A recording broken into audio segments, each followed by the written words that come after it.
our guest is Schmeeka Simpson. Yes. Hi. Thank you for having me. Okay, Miss Simpson. Yes. Since Josette told us that he met you, we were excited to have this talk. And welcome to our AES Sports Legacy channel. It is a great honor to have you here with us in this very special month. Malcom X's birthday was May 19th. In Brazil, it is the month we discuss the consequences after the abolition of slavery.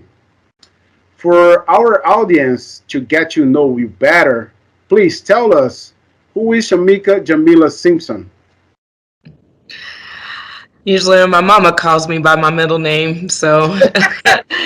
Hi, I'm Schmeeka Simpson. I'm a homeschooling mom of 3.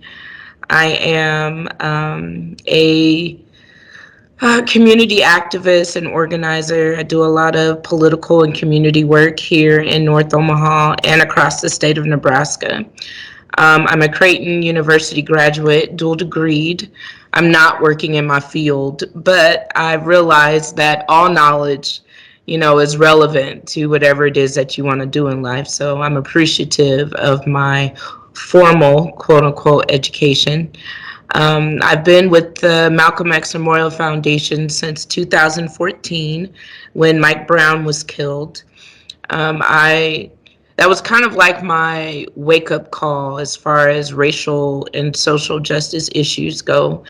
I came to the Malcom X Foundation without ever having been here before because I needed to do something. I just wanted to do something. I felt like something needed to be done.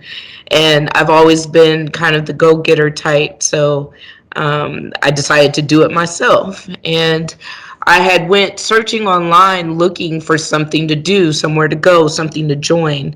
And I had found that a group of white college students were putting together this rally on behalf of Mike Brown on the busiest street in Omaha. And it was completely disorganized. They didn't know where they were going. They didn't know what they was doing. They didn't have no speakers in mind or anything like that.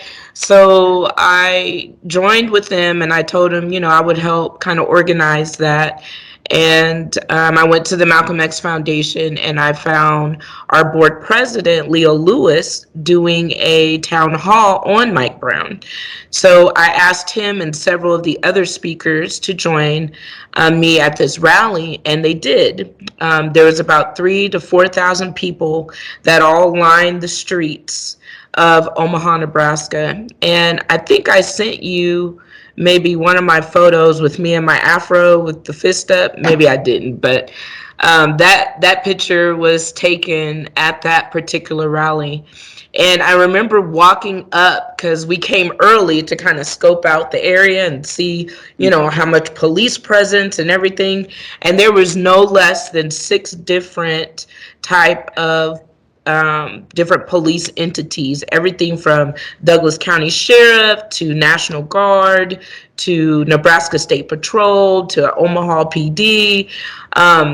The police chief walked up to us and was like, so we checked out your list of speakers and everybody's good but Leo. Leo has been known to be an agitator and we feel like he's going to get the crowd riled up. And I was like, yes, I picked the right one. That's what I'm talking about. They also told us that they had snipers on the roof. So we literally held a rally with snipers pointing at us on behalf of Mike Brown, and that was in 2014. And my activism hasn't stopped since. During the George Floyd riots, I went to Minneapolis to provide support for protesters at the 5th Precinct. Ended up spending a night in jail there, 14 hours in jail there. I've ran political campaigns. I help with homeschooling co-ops. I do, whatever I can that I believe is going to help enrich our community, because I believe that that's what our job is on this earth.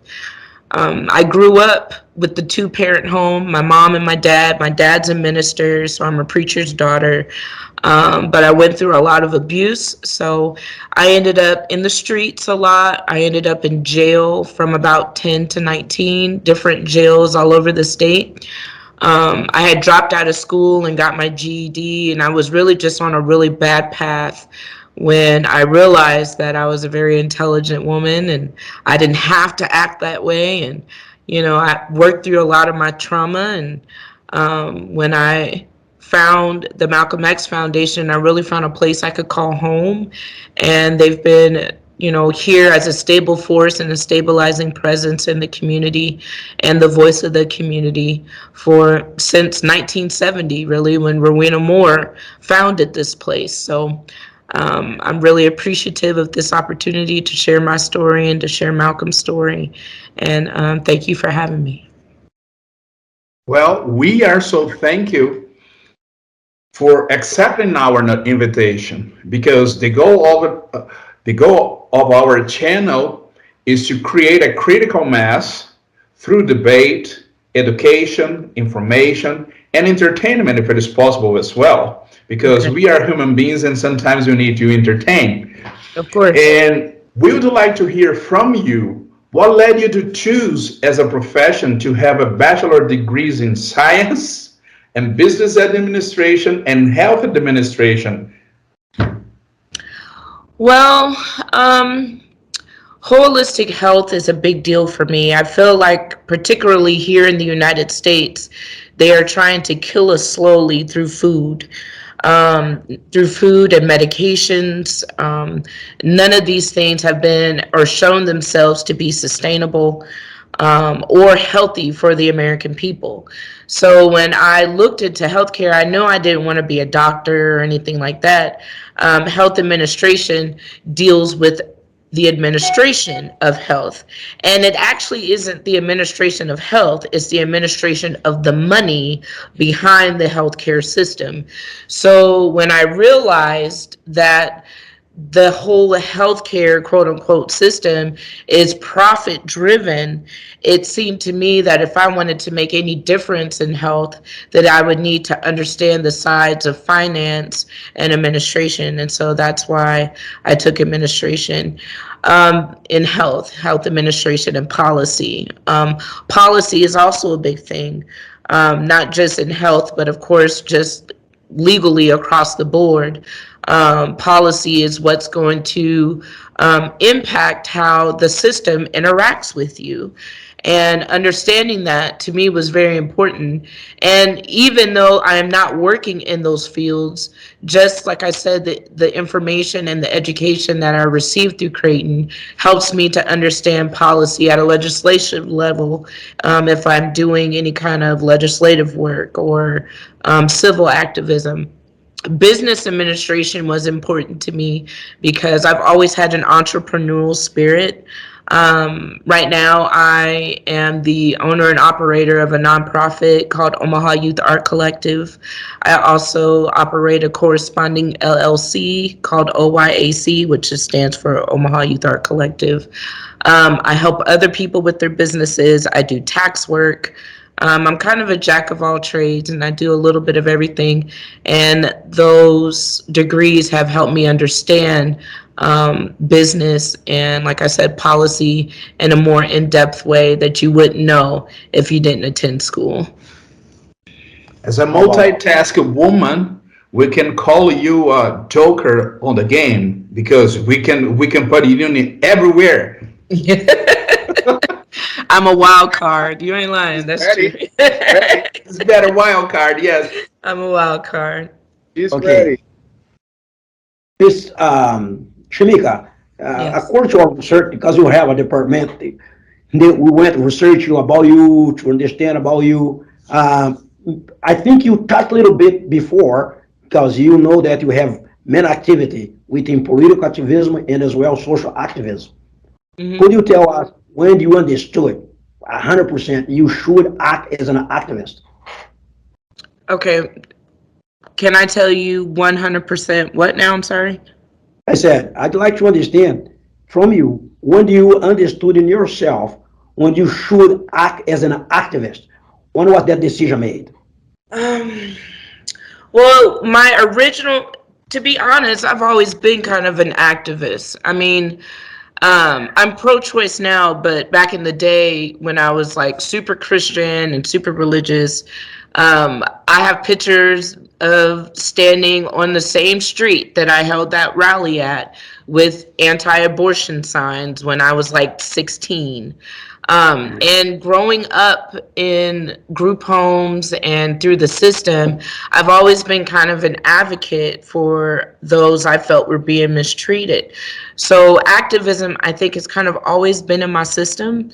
I just didn't know how to really channel it or had like a way or a support system that I could channel it with or through.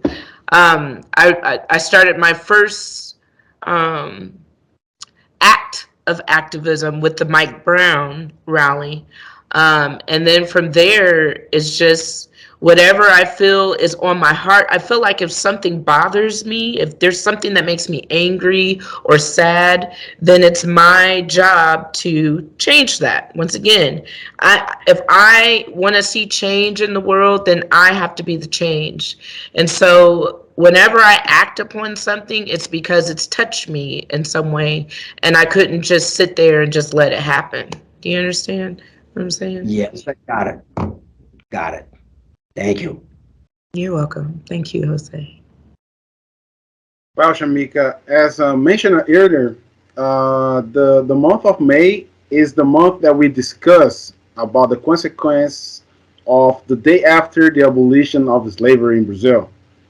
I don't know if you know that, but the I month did not know that. He okay, told me a little bit about it was the Brazilian Independence Day. Is that correct? it was the abolition day. It was May 13th. Okay. And then we still feel the consequences of that the next day, the May 14th. It's presence in our days. That's why your presence here is very important. Thank But you. but beside that, I know you mentioned a little bit, but when did you start actually your activities as a guide tour of Malcom X Memorial Museum in Omaha, Nebraska? Omaha, Nebraska, of course, is the birth site of Malcolm X. I started working with Malcolm X in 2014. I started my duties as the director of tours in June of last year, June 18th, actually, to be exact. So that's when I started working here in an official capacity as the director of tours. All right. Mm-hmm. Thank you. Just a year. You barely there, 1 year. Yeah, I've been here in an official capacity as 1 year. I've also been a radio show hostess. Our radio station here, Mind and Soul Radio 101.3 FM, me and another activist in the community, his name was Doug Patterson.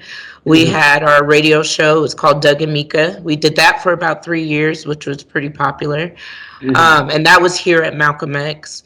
And then, like I said, I've been involved with a lot of activism around the center, but I've never been employed here, officially, as they're my employer. I've been a self-contracted employer for the last 4 to 5 years.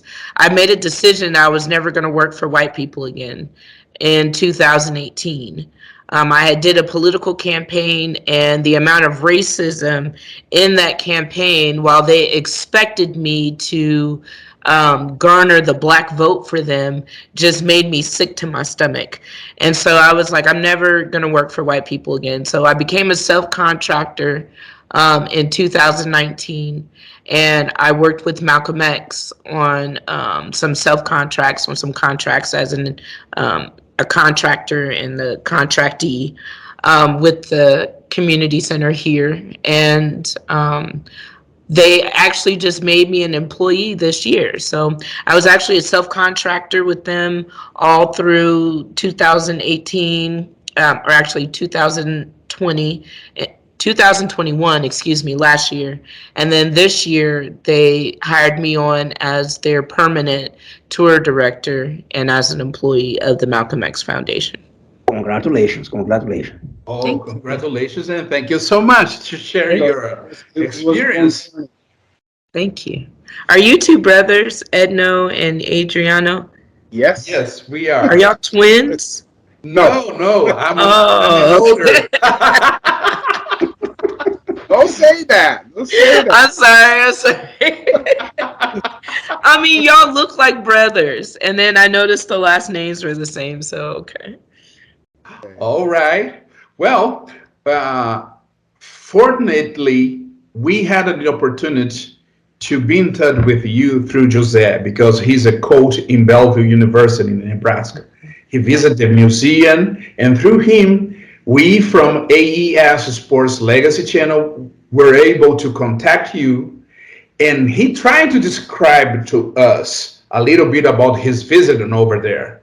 But however, for us, and for everyone who are watching our program that wants to know a little bit more about the museum, could you tell us what was the racial situation in the state of Nebraska in the early 20th century? To be more specific, in 1900. Okay, be happy to answer that. Across the United States, specifically in the 1900s, racism was definitely a way of life. It was not something that you would see periodically here or there. As a matter of fact, it was such a way of life, it wasn't even newsworthy, right? A black man could be lynched, a black woman could be lynched, and it wouldn't even make the news in many places because that's just how things were. So in the 1900s, 1919, to be specific, the Red Summer of 1919, in Omaha, Nebraska, is when Will Brown was lynched. Is anyone here familiar with Will Brown or his story at all? No. Okay. I'm going to show you a picture of Will Brown and his body after he had been lynched. This is actually considered one of the worst lynchings here in the United States, right after Medgar Evers and Emmett Till. You've heard of those young men? I know those two. Will Brown was a black man that was actually innocently traveling through Omaha when he met his demise. I don't know if... Put in front of you, you'll be able to see it. If you put exactly in front of you, on it, right there, there you go. Can you see? Yeah, he's been burned. Yes, there's a group of white men surrounding the remains of what you can't tell, but that is a black man being burnt on a pile of wood. What happened here is that Will Brown was falsely accused of sexually assaulting a white woman by the name of Agnes Lobuck and her boyfriend. He actually could not have physically done that because he had severe rheumatoid arthritis. So at this point, it was just basically a witch hunt to find a black man who would fit a noose. In this book, particularly, The Dead Are Rising, they give a very detailed and descriptive account of what happened to him. And also, they say at the end of this chapter that most likely it was a white man in blackface that had been hired by political gurus to stir up dissension during political times. So most likely a white man painted black is the one that did this, but they're not sure, right? So Will Brown, innocently traveling through Omaha, Nebraska, falsely accused of sexually assaulting a white woman, was actually taken to jail by the police and hid there from the mob that had formed to find him. A group of schoolboys actually started this mob. and ended up swelling till it was several thousand people outside of the courthouse demanding Will Brown's head. The mayor refused to turn Will Brown over twice. And each time they tried to lynch the mayor, literally put a rope around a white man. This mob was that crazy to put a rope around this white man's neck, their mayor, and lynch him. When the police chief got him away from the lynch mob, they got him again and tried to lynch him again. They shot up the courthouse. There are bullet holes in the courthouse to this day that you can go and see where the mob unleashed gunfire. And they finally sent the mayor a note saying that they were going to actually burn the courthouse down, and it didn't matter who was in it, whether white, black, police, or janitors, if they did not release Will Brown to the crowd. So the mayor decided that that was a sacrifice he was willing to make, someone else's life, and released Will Brown, where they immediately lynched him. They shot him over 100 times while he was hanging in the air. They took him down and tied him to the back of a vehicle and dragged him through the streets of East Omaha, downtown Omaha. And then the picture that I showed you with Will Brown burning is what happened to his remains. And that was the last breath that Will Brown took. It also should be noted that they took pieces of the rope that they lynched him with and sold them off as souvenirs to people in the crowd. Also, what should be noted is that this is one of the only lynchings where these men that you see in the background, some of them were actually held accountable. Most lynchings didn't have any kind of legal repercussions to them because it was legal and fine to lynch a black man, a black woman, a black child. This lynching had legal repercussions attached to it simply because of the destruction to government property, because the mayor was lynched, because 2 police officers were shot. No one was ever held accountable for Will Brown's murder, and he was thrown in a grave that was simply marked lynched. Now, that was 1919. So in 1921, bringing it back to Malcom X, when Earl Little and Louise Little, Malcolm's mother and father, Earl Little, Louise Little, when they came to Omaha, Nebraska in 1921, they were actually members and ambassadors of the UNIA, which is the Universal Negro Improvement Association, started by Marcus Garvey. They came here to set up a Nebraska chapter of the UNIA. And that wasn't specifically why they came here. They actually came here because they were causing a lot of heat in Georgia, where Earl Little was originally from and where that family was living at the time. And their family in Georgia thought that they had better leave Georgia before it got too hot for them and to come to Omaha, Nebraska. Well, as you follow Malcolm's life, you will see that everywhere they went, that heat followed them because of the racist climate that the United States had in general, and because of the work that Earl and Louise were doing on behalf of Black people and the Black community in the UNIA, with Marcus Garvey's stamp of approval on it. In 1921, when the Little family came to Omaha, Nebraska, is also the first year that the KKK set up shop. The Ku Klux Klan set up shop here in Omaha. Everybody knows what the Ku Klux Klan is, right? Great. Right. And so the Ku Klux Klan being, and we don't believe in white supremacy, so you won't ever hear me use the words white supremacist, because white people are not supreme. We have these racist white groups that would come together like the KKK and set up shop here in Omaha. The KKK specifically set up shop in 1921 and grew to over 45,000 members, which was around, if I'm not mistaken, and let me make sure my numbers are right, I think that was 1/10 of the population at that time. Wow. 1.1% of the population of the state of Omaha was in the KKK. Let me double check those facts because I don't want to give any misinformation, but I do believe 1921. So in the 1920s, the population of Omaha was 191,601 people. So 45,000 members of those were KKK members, and that's more than 1/10, if I'm not mistaken.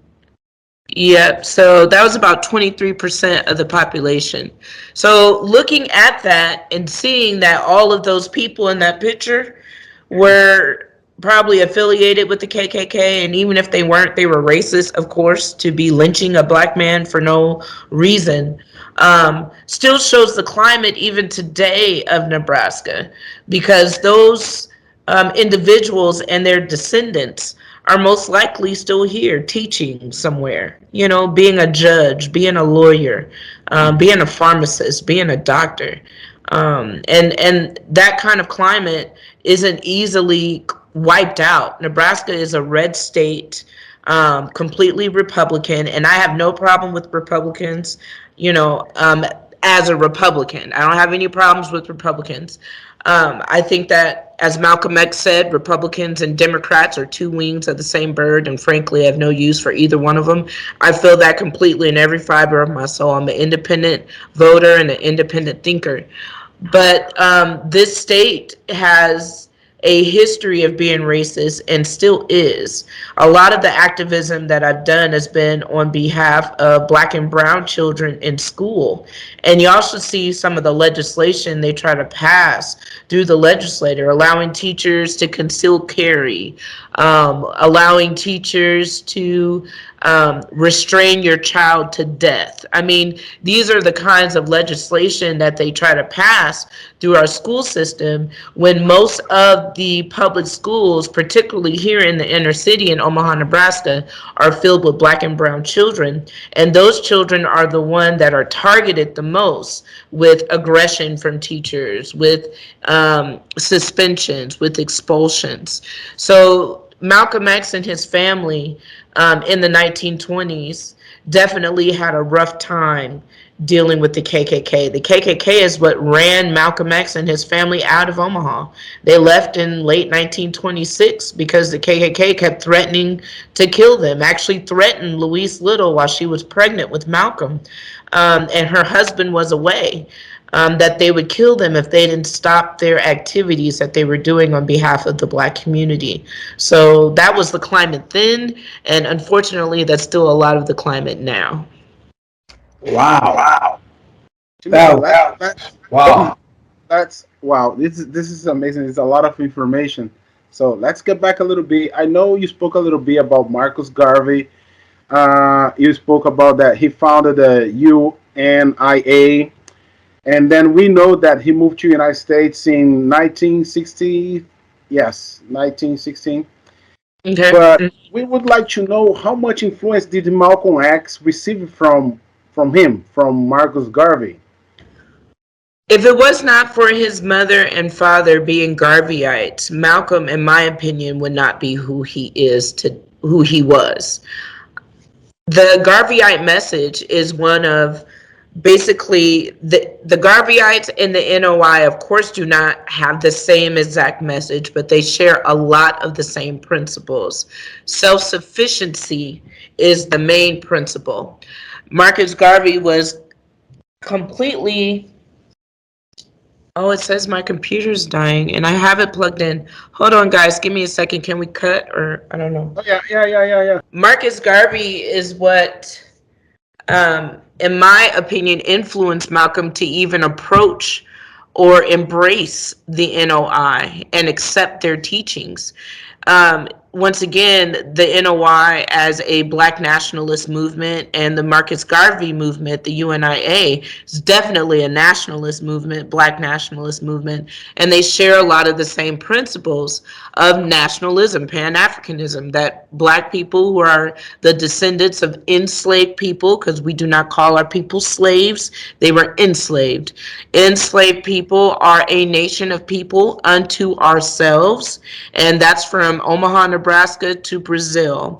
If you are the descendants of an enslaved person, you have the ability to be part of this beautiful nation of Black people who have the right to protect ourselves, we have the right to provide for ourselves, and we have the right to educate ourselves. Malcolm's father and mother were completely self-sufficient from the system. They owned land everywhere they went. Every time they could, they bought a house. They grew their own food. They had chickens. They canned food. They sold food.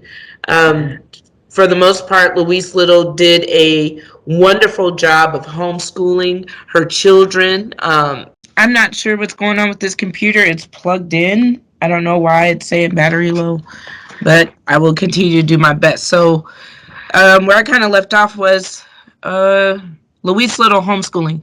Yes, she did her best. There's a book here called The Three Mothers that talks about the impact Malcolm's, Martin's, and James Baldwin. Yeah, you got to put it in front of you. Yeah. Okay, sorry. Yes. Can you see? Yes, much better. Okay. Malcolm Martin and James Baldwin's mother had on them, and you can tell that the Garveyite influence ran really thick in Malcolm's blood. I mean, he took to the NOI like a fish to water, and I believe that's only because he was hearing the Garveyite teachings while he was in the womb. I mean, his mother and father embodied the very self-sufficiency that Marcus Garvey taught in their everyday lives. And Malcolm, when he grew up and came into his own, he did his very best as well to emulate what his mother and father had taught to him as a child through the Garveyite teaching. So I think most Pan-Africanist movements and most nationalist movements have actually taken a lot from Marcus Garvey, whether they acknowledge it or even know it or not. But he set a lot of the stage here in the United States and abroad as to what community and unity and Black excellence and Black empowerment looks like. So all honor to the ancestor Marcus Garvey. Okay, so I know that you just explained to us about Marcus Garvey, but did Malcolm X receive any influence from Mr. William Edward Bogart, aka Du Bois? So from the very little I know about W.E.B. Du Bois, that's what you're talking about, right? Yeah. And you're asking if Malcolm got any inspiration from him? Yes. I don't know. I have not read that, so I can't speak as to that. I don't know if he did or not. I know that who did he look up to? No, Marcus Garvey. I don't know about that, so I won't speak on that because I don't want to give any misinformation. So if I come across that information, I'll report back to you about that. Wow, thank you. Schmeeka. Yes. We know that Malcolm X became a very important figure all over the world, staging regarding struggle over the dignity, equality of Black people in the United States. I'd like to know from you, how was Malcolm's life from the birth in Omaha to his departure to New York State and Michigan? Well, come on now, that's a whole tour, right? That's a To summarize this part, give us just a summary, no problem. A summary. Okay. You don't need to go to the whole. All right. Well, Malcolm X was born May 19th, 1925 in Omaha, Nebraska. His address was 3448 Pinckney Street. He actually had three two older brothers and an older sister when he was born here in Omaha, Nebraska. Him and his family, his mother and father, so a family of 6, most likely lived in a one-room shack. We don't actually know if Malcolm lived in a one-room shack because we don't have any pictures of Malcolm's house. We don't have any blueprints or floor plans. The state of Nebraska tore down Malcolm's house July of 1965, 4 months after he was assassinated, and we have not been able to find any evidence of what his house looks like or looked like during the time that he lived here. Once again, his family was setting up their state chapter here of the UNIA, and his father was a Baptist preacher. So he would speak a lot about the UNIA across the pulpit and teach those principles to his congregation, which is what him doing that, the fact that they lived in an area here in Omaha that was supposedly whites only. And then also the fact that if you read The Dead Are Rising, it talks about Malcolm and his brothers and sisters' demeanor. They said that they did not feel like most of the other children. They didn't have that feeling of inferiority. They did not believe that the white man or white woman was better than them. So they had an aura of confidence and an aura of self-assuredness around them that most of the black children and black parents of that time, and still even in this time, do not have for themselves. So as a result of that, they were different. They stood out. They stood apart. Malcolm's mother, once again, was pregnant with him when they were threatened by the KKK in 1925, and they ended up leaving shortly thereafter when Malcolm was 18 months old in 1926 by train, where they moved to Wisconsin. When they moved to Wisconsin, they ran into trouble there as well. They were once again living in an area that was not necessarily open to black people, but the Little family did not care about that. Once again, they did not feel an inferiority complex, so they did not feel that they should have to, restrict their movements in any way. They ended up being accosted while they were in Wisconsin. Their house was, they tried to set their house on fire there while they were sleeping. They moved from Wisconsin to Mason, Michigan. And then from, in Michigan is where, they moved from Mason and they moved to Detroit as well. And in Michigan is where their father in 1931, Earl Little, was found dead. Now, there are 3 different stories about Earl Little's death. The official one that the police gave was that he accidentally slipped on the train tracks, of course, right in front of the train somehow, and got hit by a train. The report that the coroner gave the insurance company is that the Earl Little actually committed suicide. And that was done as a way of defrauding the Little family from the insurance money on the life insurance policy that they had taken out on Earl Little. So therefore, Louise Little was not able to collect all of her insurance money. She got very little of the insurance policy that they had paid into faithfully. And then the third version, which is the one that we as a community and Malcolm also believed, is that his father was effectively killed for his beliefs and for his activism on behalf of the black community. So growing up, Malcolm actually was not a very obedient child. He was wayward. He was caught up in the streets pretty young, actually. He missed his father, and without his father's kind of heavy hand and influence, he, as a lot of our young boys do, and young girls, girls need their fathers too, ended up going out and doing a lot of things that would be considered immoral or illegal to some people. It definitely didn't help his mother. His mother was trying very hard. She had 8 children to keep food on the table. She was a very proud woman who did not want to accept any kind of state assistance. and she did not like the state in her business. So she wasn't very friendly with the state of Michigan and the kind of child protective services that they had at that time, and they did not have a good relationship. Malcolm Little and his brothers and sisters kind of eked their way out of the dirt. Their mom, unfortunately, during the Depression, 8 kids, no husband, a black woman, had it really bad. And she couldn't keep it together for them. So she was actually committed to a mental institution in the state of Michigan. And this is actually a copy. Ooh, there we go. Sorry. I'm going to get it. This is a copy of the court order that had her committed to a mental institution. And her children were put into foster care. That happened in January of 1939 when she was committed to a mental institution. So after that, Malcolm ended up in foster care. He went through several different places.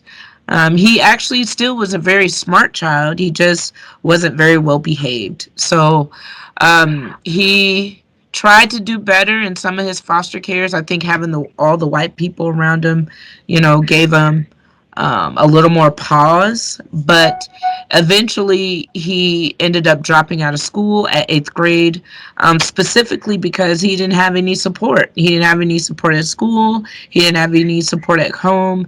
And the autobiography of Malcolm X and in the movie X, it talks about how he was called the N-word so many times that he answered to it, So he ended up dropping out of school.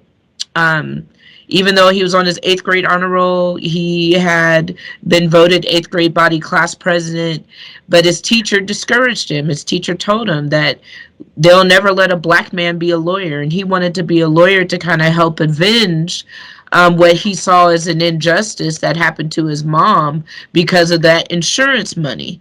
He knew that if they had some kind of legal representation, the insurance company would not have been able to defraud them the way they did and made their family so poor. So his dreams of being a lawyer were kind of dashed down, and I think just with all the trauma that he had went through, his dad dying, his mom being committed, being separated from his brothers and sisters, he kind of just gave up. He ended up in the streets. While he's in the streets, he, sold some marijuana. He, ran some marijuana. He supposedly kind of pimped a few women. They said he wasn't very nice to white women back then, but he kept them around. They said he was always respectful to black women, and he would never disrespect a black woman because black women had it just as hard as he did. And that's the one thing about Malcolm that I appreciate, and the fact that I'm here is that Malcolm has always been an advocate of the black woman and respecting the black woman. And that is why I can respect him and his message and share it the way I share it with such conviction. Malcolm ended up running around with a friend by the name of Chicago Red. Other people call him St. Louis Red because he came from St. Louis. But Chicago Red ended up being Red Fox, the comedian. Malcolm found another friend by the name of Malcolm Shorty Jarvis in the movie X. If you've ever seen the movie X, then you know that Spike Lee actually plays Shorty in the movie. Him and Malcolm Shorty Jarvis started a burglary ring.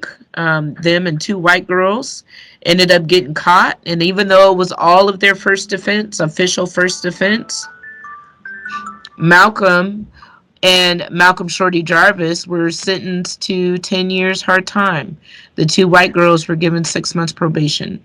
Once again, indicative of the racism that our people continue to face. So while Malcolm was in prison, his brother actually introduced him to the Nation of Islam. And I think, too, that is another reason why he was receptive to the Nation of Islam. Not only because the teachings were familiar and similar based off what he learned about, Pan-Africanism from his mother and father, but it was introduced to him by his blood brother, So that's influencing.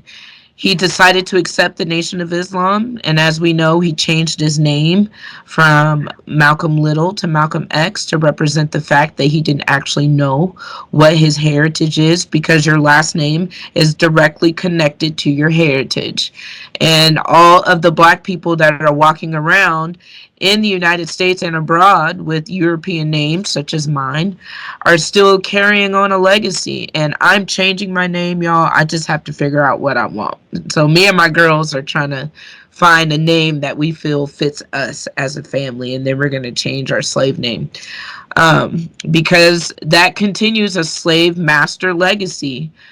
You're supposed to pass your own name down to your children, not the name of the white man that enslaved your people. So he changed his last name from Little to X to represent the fact that he didn't know what his name was. And from there, he just became, one of the world's most prolific human rights activists that we had yet to see.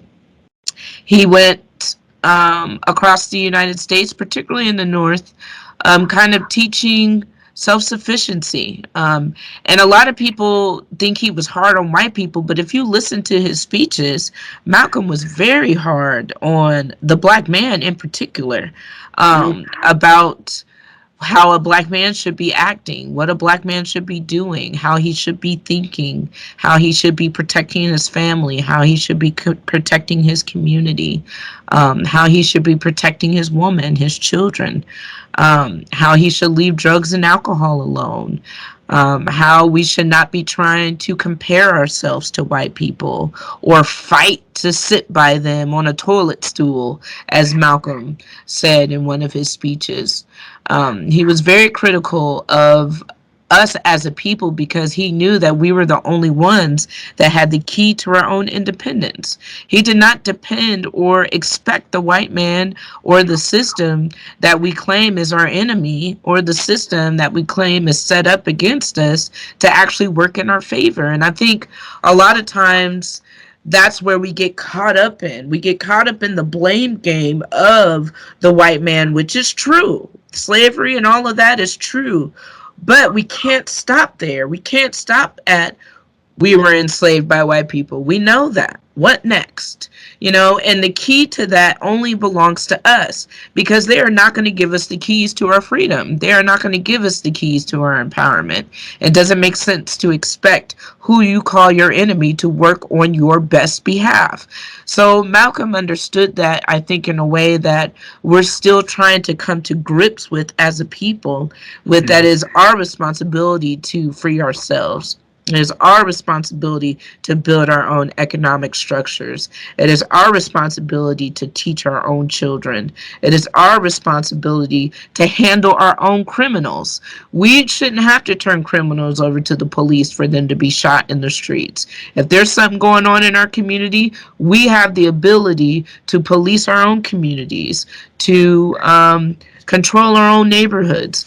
And so that's really what Malcolm was teaching everyone. And of course, he sprinkled in a few white devils here and there, which got everyone, real upset with him. But Malcolm evolved even from that after his trip from Mecca. He literally came back from Mecca and said, I will no longer make any sweeping indictments about any one race, and that I am for truth no matter who tells it, and I am for justice no matter who it is for or against. So as Malcolm continued to evolve, then we also should look at his evolution and do that as well, because literally all skin folk are not kinfolk. There are Black people that'll stab you in the back just like white folks will. And so that's why I say I don't care about titles, and I really don't even care about skin color. I fight on behalf of people who look like me, but I am willing and ready to embrace anyone who is willing and ready to embrace us. And that's kind of where I stand with that. Back to Malcolm. So, thank you. Malcolm ended up making a lot of enemies with his speeches, with his message. And just to be really clear, it wasn't just his message. It was Malcolm himself. There are some people that are like a walking standard. They are a walking visual of what you should be as a person, as a human being. Malcolm was one of those people. He reminds me a lot of what people say Jesus was, and I'm sure some people might not like that, but to me, Malcolm, once again, I'm not a religious person. To me, Malcolm was a spiritual and physical embodiment of what they claimed Jesus was. Jesus cracked a whip on his enemies, right? And cleared out his father's house on God's behalf. Malcolm, did the same thing in his own way. And he lived a standard. Malcolm did not smoke. He did not drink. He did not party. He didn't cheat on his wife. He didn't lie. He lived a life, I think, that convicted everyone around him, including those in the Nation of Islam. It's no secret. And, I love the NOI, power to the people, don't come for me. This is just historical record that there was, corruption happening in the Nation of Islam while Malcolm was there. Also, we know that Elijah Muhammad was having sex with 13, 14-year-old girls. That's illegal. You can't do that. It's damaging to little girls to do that. That's effectively rape. Malcolm is the only man or even woman that I know that would literally confront a national and global leader like the Honorable Elijah Muhammad about his behavior. He is the only man I know that would willingly step down or even take a risk of losing his position of fame and power because little girls were being taken advantage of. Malcolm was just a person whose level of integrity was so high that they really couldn't even get him on anything, the FBI. The FBI, as they were surveilling Malcolm, said that he was the most moral and upstanding citizen that they had ever observed. And that kind of thing is why I believe that Malcolm was hated so much. Not just because he sprinkled white devil here and there, not just because he talked about self-defense, but because he was a righteous man that lived a righteous life, and that shined a mirror on a lot of people who were living unrighteously within the NOI, without the NOI, the government, and in the public, and in the press. And so they tried to demonize him and assassinate him in the same similar fashion they did Jesus, and that's effectively what happened. Unfortunately, he was killed by another black man. The white man didn't kill Malcolm. A black man killed Malcolm. And a lot of people would be like, well, he was a tool of the white man. Well, black men, we can't be tools for the white man. Black women, we can't be tools for the white woman. We have to be cohesive and collective and empowered in ourselves. Malcolm found that out, the hard way. He left the NOI and he was broke. He was penniless. The NOI was basically providing the needs for their family. So he had to leave his home, which was provided by the NOI. He had to give back his vehicle, which was provided by the NOI. He wasn't even rich when he was with the NOI. He was still living very frugally, him and his children, his 4 children at the time. The NOI was making all of this money across the United States. Malcolm was not taking part of any of that, and that was part of the corruption that has been documented to have happening during Malcolm's stay within the NOI. So when he left the NOI, he was actually financed by his half-sister, Ella. It's always a black woman there to make sure our brothers are okay. And that was the same for Malcolm. His half-sister is the one that financed his trip to Mecca. His half-sister is the one that allowed him to travel across the United States and to give the speeches that he gave from Omaha to New York. It was his half-sister actually that even raised him from the ages of about 14. He went to go stay with her. And she's the one that instilled a lot into him that also made him the man that he was. Malcolm, after his trip to Mecca, once again, went through that evolvement of understanding that this is more of a spiritual battle, not one that has anything necessarily to do with a natural thing like our skin. This is a spiritual battle. And when he gave his last speech in the Audubon Ballroom, he knew something was wrong. He knew something was wrong on that day, February 19th. No, February 21st, 1925. He knew that something was off, but he was determined, I believe, to see his course through. He was a man of his word. And I think the people who killed him knew that. They banked on Malcolm being there because they knew Malcolm said he would be. And as a man of his word, he did what he said he was going to do. Unfortunately, of course, he was gone too soon. He had just started the OAAU, the Organization of Afro-American Unity.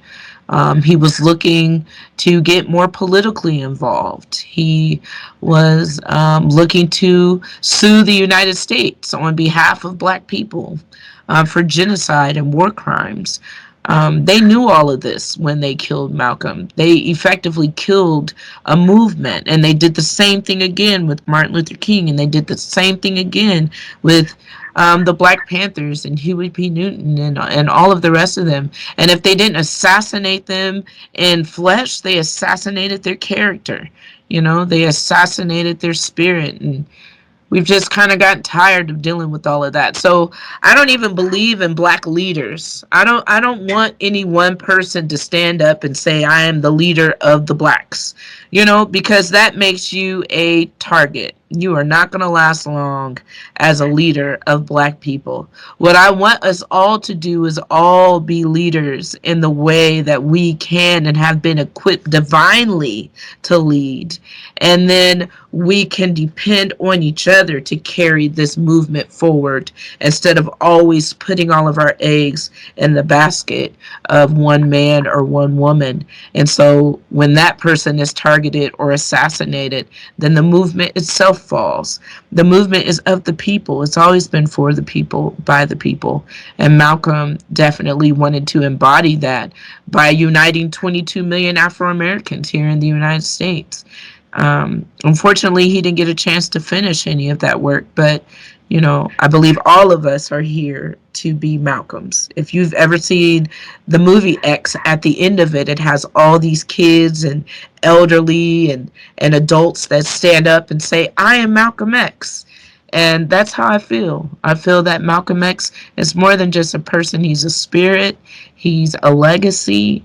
He is an example and a standard for us to follow. And I don't know. That's why I admire him, and I'm willing to do the work that I can to make sure his legacy is honored as such. So that's Malcolm in a nutshell. Wow. It's incredible.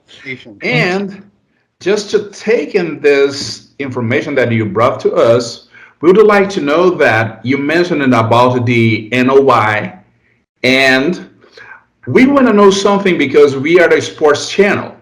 Mm-hmm. And we are trying to bring this kind of things.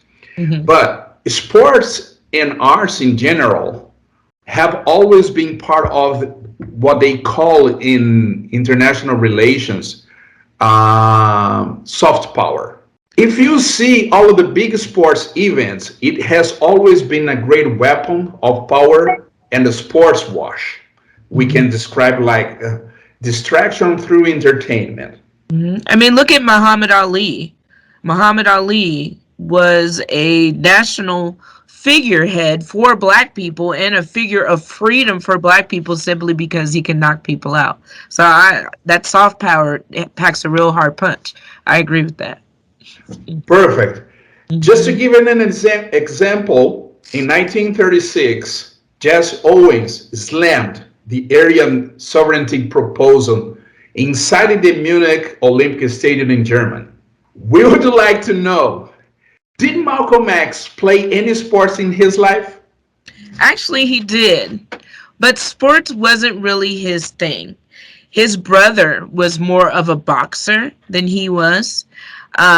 So he played a little boxing and he played a little basketball, but he was better off with his mouth than he was kind of with his hands. He was kind of a more ganglier type youth, and he didn't have a lot of that rhythm and coordination that is needed in sports. So him and Martin Luther King did very well to be orators, right? Because they'd have just been knocked out all the time in the ring because Malcolm wasn't for it. They said he actually, let me find it. Oh, they have a sword, and the sword was the tongue. Mm. Life and death is in the power of the tongue. Absolutely. Absolutely. Yeah, Yes, that's right. Absolutely. That's right. So yeah, Malcolm did some boxing, and Malcolm played some basketball, and I think he was actually better at basketball than he was at boxing. But he wasn't a big sports person, no. Oh. And How was the approach, and you mentioned it, in relationship with Muhammad Ali? To me, that's such a sad ending to a beautiful brotherhood. And I am not, of course, I am not the know all to be all on Malcolm X. I know what I know, and I will share what I know, right? There are definitely more people more knowledgeable about me than Malcolm X, including our board president, Leo Lewis. He is, to me, almost Malcolm X reincarnated here. He has kind of that same spirit and that same standard of living. Doesn't smoke, doesn't drink, faithful to his wife. All of those kind of standards that made Malcolm the man that he was, I see a lot of that in Leo. So maybe when we come back around to this conversation, I can have Leo on and you can talk to him more in depth about some of these topics. But as far as Muhammad Ali and Malcolm X, has anyone seen the documentary Blood Brothers on Netflix? On Netflix, yeah. yes, Okay. yes, I saw. I mean, I don't know much more than what they would have told you there strictly from, the research those historians have done. What I do know of Malcolm X is that it hurt his heart to see his relationship with Muhammad Ali be destroyed because of the rift of what was happening during the Nation of Islam. Also, have y'all got a chance to see One Night in Miami, written by Regina King? Yep. Oh, That is a really good one. It has Malcolm X, Al Green, Jim Brown, and Muhammad Ali. And yes, I saw that one. Yes, I saw. Okay. I saw. I love that movie because it shows Malcolm's humanity, right? And of course, this is all creative license, but still, it was really good to see Malcolm as a human being and not just this stoic, civil rights figure. And so looking at his relationship with Muhammad Ali as a human being, I feel like he was really hurt. He was really hurt. That was a loss for him. In his mind and in his spirit. I think that he maybe even blamed the Nation of Islam for the rift that happened between him and Muhammad Ali. I believe that Muhammad Ali had regrets later in life that he's actually spoken, this is documented, that he wished, he could have had a chance to repair that relationship. I think Malcolm changed Muhammad Ali's life, though. I mean, he literally would not have been Muhammad Ali if it wasn't for Malcolm. Malcolm is the one that kind of brought him into the fold of the Nation of Islam and gave him more of the confidence to be the black man in the ring that he was. So it's just really sad what happened to those two men. And, it's kind of not a warning, but, just be aware of the outside entities and influences that can tear you apart from the people you love. That's correct. Wow. Hey, Schmeeka, Yes. That segregation is a part of U.S. for a long time. However, in U.S. have produced notable difference in different times, like Frederick Douglass, Kenneth Clark, and his wife, Mamie Clark, many others celebration. Since we are celebrating the month of his birthday, Malcolm X birthday month, I would like to know from you how was Malcolm X's relationship with Martin Luther King Jr.? Okay, I meant to bring my photo, but I couldn't find it. So everybody recalls that picture of Malcolm and Martin smiling and holding hands, right? Mm-hmm. If you don't, I'm going to pull it up for you. So this picture of Yeah. Malcolm and Martin smiling, right? Mm-hmm. This is actually the only time these two men have ever met. They only met once. This is the time that they met. They met once in 1964 in Washington, D.C. at the Civil Rights hearing for the Civil Rights Bill of 1964.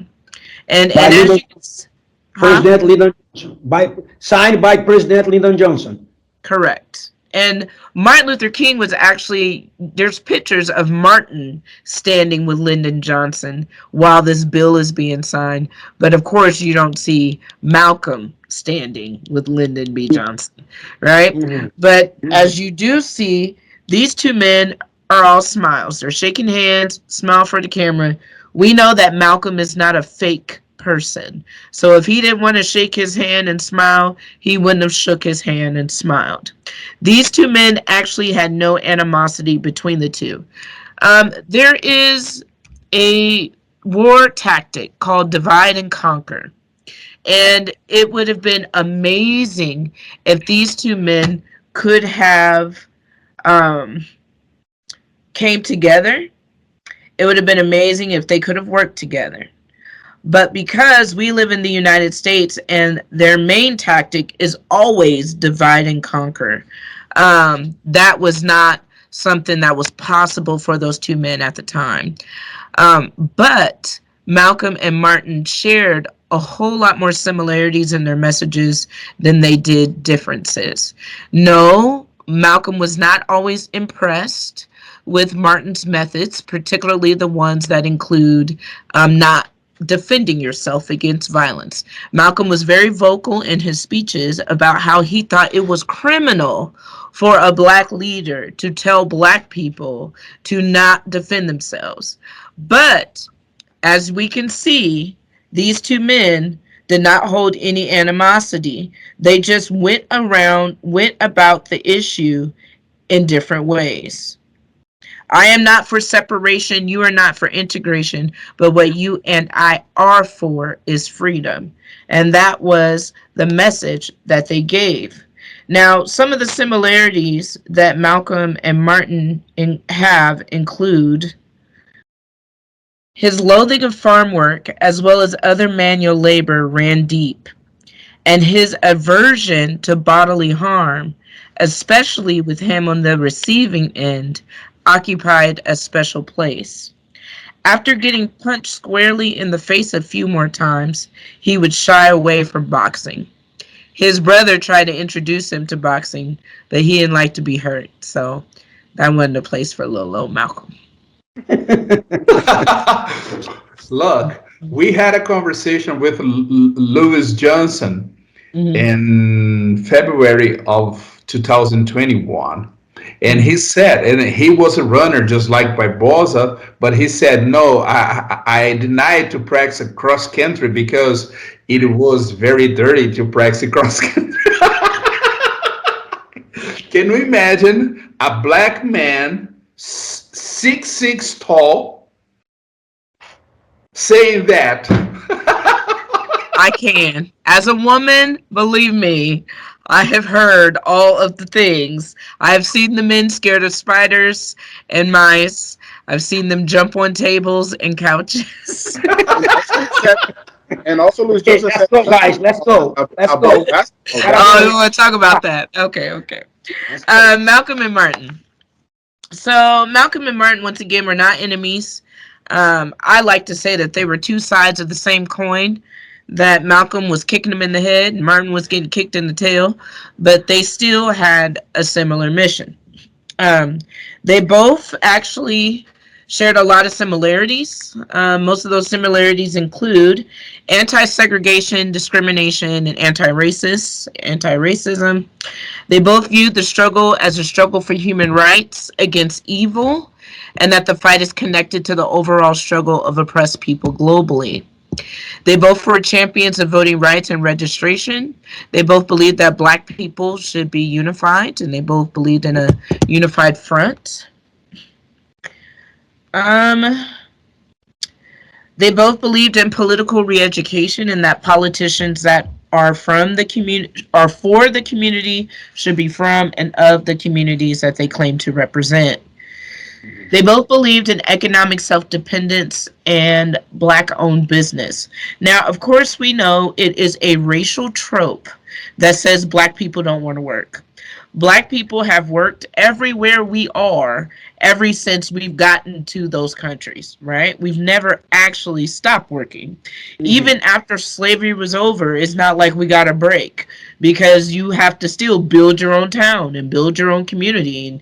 And at least then we were teaching our own children, and we had our own hospitals because we had to, due to segregation. And even to this day, Black people are the hardest working people. You'll see all the people doing all the mud and hard jobs. You're most likely either going to see a Black person or a Hispanic person doing those jobs, right? So it's never been that Black people don't want to pull themselves up by their proverbial bootstraps. It has always been that there's someone there to cut us off at the ankles. We had our own Black Wall Streets all throughout the United States, and I know all across the world, Black people have set up their own economic structures. So it has never been that Black people don't want to work. We just want the opportunity to work for self. We want the opportunity to reap the benefits of our labor. We want to be paid fairly, and we want to be safe and secure in our jobs. We also know that Martin and Malcolm advocated for better housing, better schools, and better pay. They both believe that Black is beautiful, right? And to be proud of our African heritage. And that's really important, because for at least here in the United States, for the last 400 to 500 years, it's only been the last 100 years or so that, and even not even then, we can give it like 60 to 80 years, that the Black is beautiful, say it loud, I'm Black and I'm proud, Black boy joy, Black girl magic. We had none of that 100 years ago. Black was not considered beautiful. Martin Luther King said, somebody told a lie one day, and they made everything Black ugly and evil. And that's how we viewed ourselves. That's how we viewed Africa. And that's how we've been viewed, as Black is ugly and evil. Malcom X, one of his most famous speeches, who taught you how to hate yourself? Taught you how to hate the shape of your nose, the size of your lips. Who taught you that? The color of your skin, the color of your hair, the texture of your hair. We've been taught self-hate, and now we've internalized it to a point where they don't even have to teach us that anymore. We teach it to ourselves and our children, unfortunately. Malcolm said that too, that it's gotten to a point where they don't even have to enslave us. We do a good job of oppressing ourselves at a lot of points and areas in our lives. So Black is beautiful, and to be proud of our African heritage. It's hard to be proud of a heritage that you really don't have any idea about. There's no records of most of the slave transactions that happened that can show where I'm from as a person, where my ancestors were from. When I give tours, I ask everybody, where are your ancestors from? And 95% of Black people, particularly American ones, tell me Africa or down south, right? 95% of our European and Caucasian brothers and sisters that come through here, they can run it down. Portugal, Spain, my daddy's from England. I got 3/5 German. I've been back to the old country. We got pictures. We got, recipes. We got music. That's called culture. They have culture. Black people, we have culture, and I'm not going to sit here and say we don't. And everything that we actually call culture, Black people seem to hate, from our ebonics and the way we talk. We hate our names. They're ghetto. They hate the way we dance. That's ghetto. That's culture. Our culture is not ghetto. Only people calling our culture ghetto comes from the Europeans trying to bastardize, us as a people and say that we're not nothing if we don't act like them or sound like them, or if our name ain't Bob, then it's too long. If we're not, dancing the polka, then it's too sexual. None of that belongs to us. None of those criticisms belong to us. Those are all things that we've internalized over the centuries and that we have basically passed on to our children, and that has to stop. So anyway, be proud of our African heritage. When I ask my black people where they're from and they tell me Africa, Africa is not a country. Africa is a continent. So that means you just don't know. And then plus, if we're going to a particular country in Africa, you still have a tribe of people that you belong to. But we don't know. We don't know any of that because we've been obliterated. Our connection to our culture and our home country has been obliterated. And I don't believe that we take enough stock or thought into what kind of mental imbalance that we have here, particularly here in the United States. If we are walking around 95% of white people who know exactly who they are, exactly who their parents are, exactly who their great grandparents are, exactly where their old country is, exactly what the music is, exactly the gods they serve, exactly the food they eat, you have a sense of self that cannot be infiltrated. It can't be copied. It can't be bastardized. You know who you are from generations to past, and you'll be able to pass down that information to your descendants for generations to come. Now compare that to a group of people who not only have no idea where they come from, but were taken from their homeland, dropped here, right, in the middle, and other places, in the middle of a country surrounded by enemies who hate you, surrounded by people that tell you every day and make laws and codes and songs about how ugly you are, and why your lips are so big and your skin so dark, and are effectively trying to scrape the black off of you and pray the black out of you. And that plays a huge part in the spiritual and mental psyche of Black Americans and Black people across the world who have had to deal with that type of influencing behavior. Of course, you're going to hate yourself if that's all you've been taught for 400 or 500 years, is that everything about you is bad and where you came from is bad, and there's nothing else to counterbalance it with. If I don't know my African culture, I can't say no, my African culture is good. You a lie. I can't even say that because I don't know it, right? So a lot of people in the United States, I feel, have a hard time being rooted to this country. We have a hard time with connection, not only to this country, but to ourselves and to each other. You can't connect with something you don't know. Yes. Yeah. Okay. Adrian. Oh no, that's great because in our country, racism discussions is kind of new, and then the people from there they look up to United States. Everything they look for fight against the racism, they use United States as an example. It's and also, which is crazy for us, when we got here to the United States, we don't feel like embrace it for the black people here. You know what I'm saying? I don't know how to explain that, because I understand in my understanding, being black is everywhere I go, I'm black. But they don't treat me as a black. They treat me as a Brazilian. So what? So I don't understand that. Do you know? I can hear you. You have your mic closed. First off, I'm sorry about that. I consider all of us brothers and sisters until you show me you're an enemy, And so,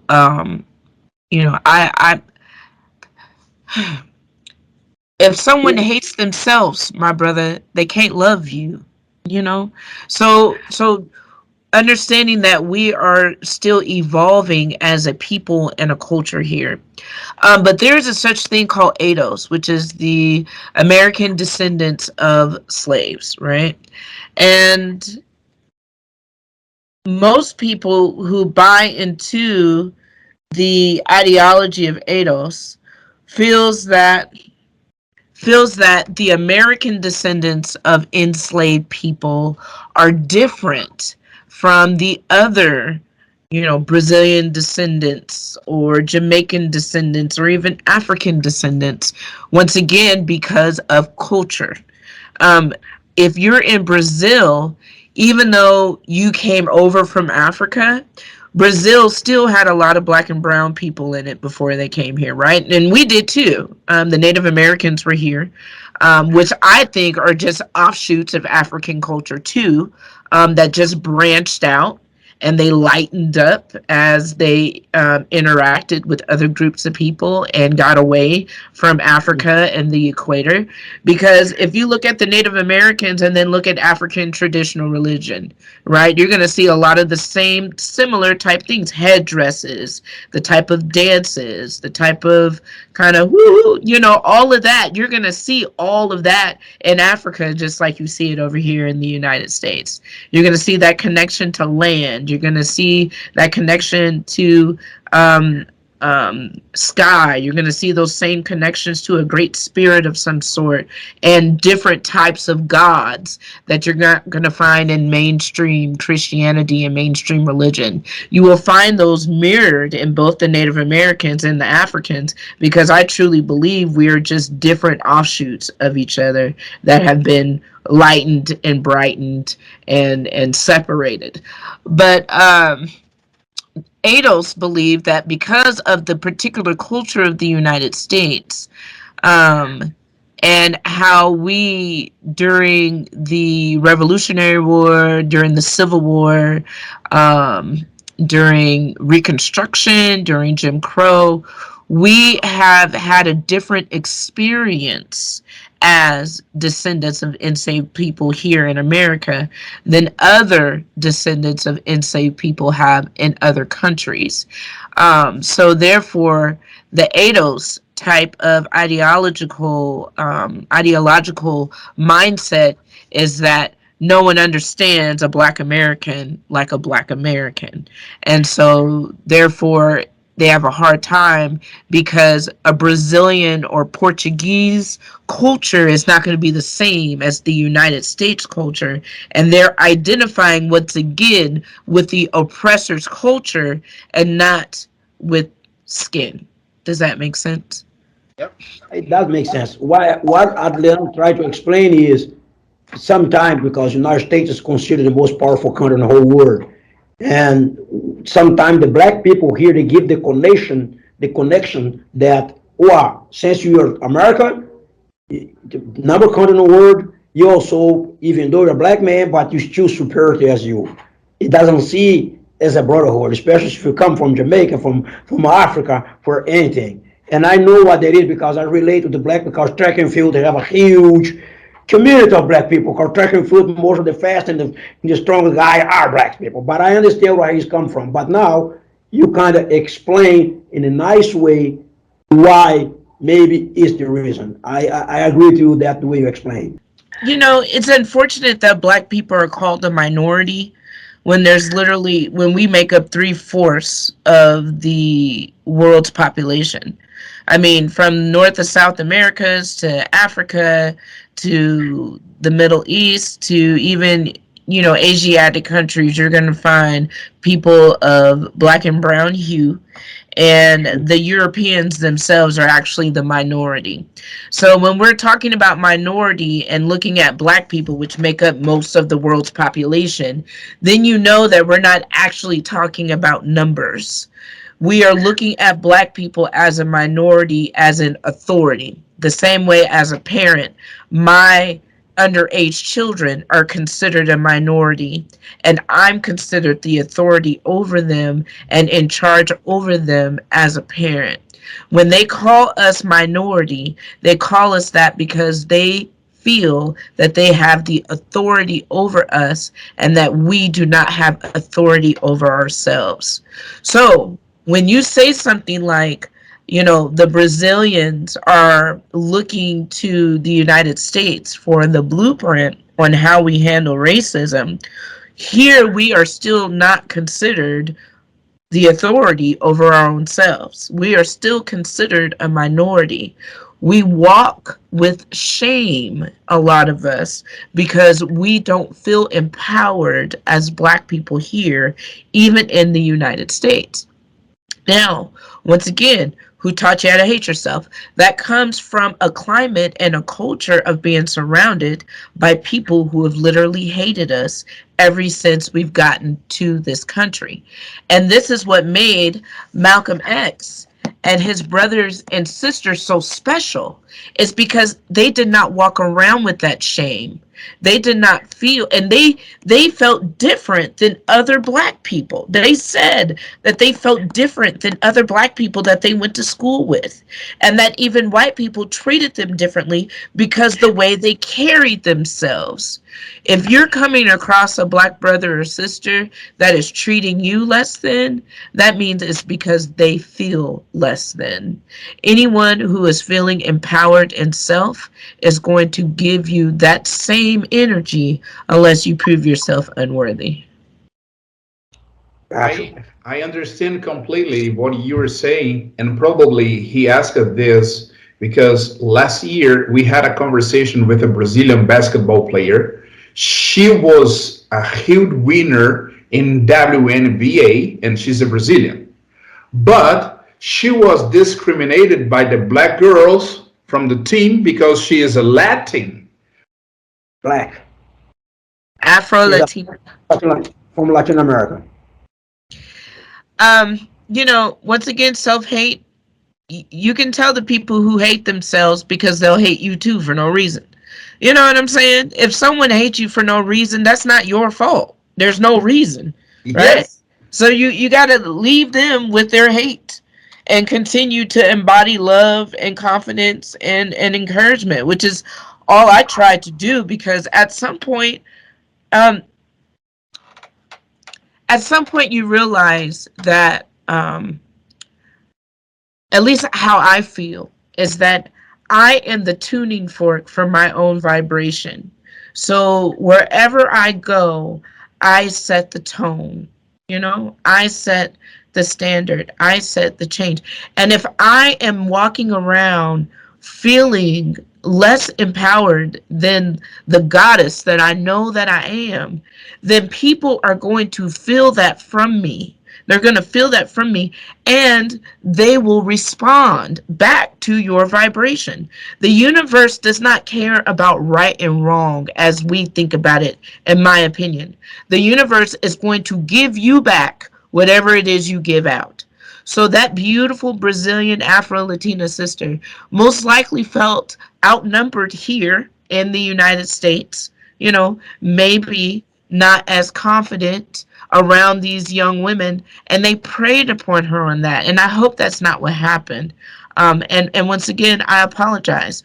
But we have Black women here being killed by Black men every 5 to 6 hours. Black men here are killing themselves and each other every 3 hours. So what she experienced is not new. This is something that we grow up with, this self-hate.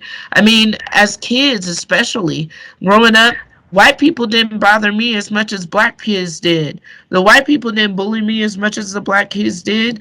That is a self-hate thing that we've been taught here in the United States that we are rapidly working on to eradicate. Because until we love self, we can't love each other, and we definitely can't love anyone outside of our immediate community if we don't love the people here in the United States, in our own communities right here where we're at. Rereading everything that Malcom X has said in the past, and we would like to know if does the population today understand what he said or what he meant? Anytime, I think a lot of people are stuck on pre-Mecca Malcolm, right? Oh, The white devil, white devil, white devil, white devil, white devil. Sometimes I just like to say that. You might want to cut that out, I guess. But I think it's go straight. Speak yourself and speak your mind. I think a lot of people are stuck pre-Malcolm, specifically blaming white people. But once again, Malcolm was just as hard on black people. So, they don't look at the black devil, but they love talking about the white devil. And then Malcolm, post-Mecca, after his trip to Mecca, was done with all of that to begin with. Now, he still was like, it is up to black people. Not still. His whole thing was, it is up to black people to do for self. And I know that they don't understand that because they're still expecting the white man to save them from the other white man that's oppressing them. Anytime you still allowing the enemy to teach your children, you're still depending on the enemy to provide the food on your table. Anytime you're still depending on the enemy, dang it, it's saying that my battery is low again. I don't understand what's wrong. It's okay. Keep going. You're still depending on the enemy to provide a better life for you, then you don't understand Malcolm at all. Because Malcolm was about self-sufficiency from the beginning. Malcolm understood, that it was the ballot or the bullet. You have the right to vote and you have the right to defend yourself. Malcolm understood that you have the right to be a good parent to your children. Malcolm was about the basics. And this is what nationalism, in my opinion, is about, is the basics. Teaching your own children is basics. Growing your own food is basics. Providing for your own community, protecting your own community, these are the basics. So until I see my community on a mass level, with some real efforts, and there are some, and I'm not going to say they're not. There's a whole group on Facebook called Black Farms, and it has like 2,000-3,000 people, and it's so beautiful to see all these beautiful black people with their own farmland, acres and acres of land. So we're out here. I just started my garden the other day, so I'm really excited about that. But we're out here, trying to actually embody the work. And then, of course, Malcolm X Memorial Foundation has been doing it. We have our community gardens that I was part of building this. We built this with our bare hands. We actually give these garden plots out to members in the community. We give them the seed, we give them the soil, we give them instructions, we water their plants, we give them the tools. All they have to do is actually pull the weeds and then pull the fruits and vegetables out. So these are the kind of things that will allow me to know that they got Malcolm's message, is when I see those actions speak louder than the Facebook and social media posts, than all of the zillions of podcasts that there are now. No shade to any podcast, but we can talk a whole lot. But if we're not actually walking the message out, as Malcolm put it out there, there's no need to reinvent the wheel. We, as the Bible says, have a great cloud of witnesses that have gone before us to show us everything we need to do for our own self-empowerment. Not just Malcolm, not just Martin, not just Marcus Garvey, not just W.E.B. Du Bois, not just Harriet Tubman, not just Sojourner Truth, not just all of these people that have said, this is how we can get to self-sufficiency. This is how we can get to self-empowerment.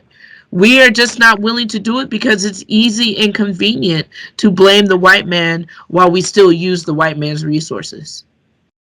Yes, this is important what you said about the white man resources to rescue or to save our own people, because there is a video of Malcom X where he was explaining the perversity of the US political parties.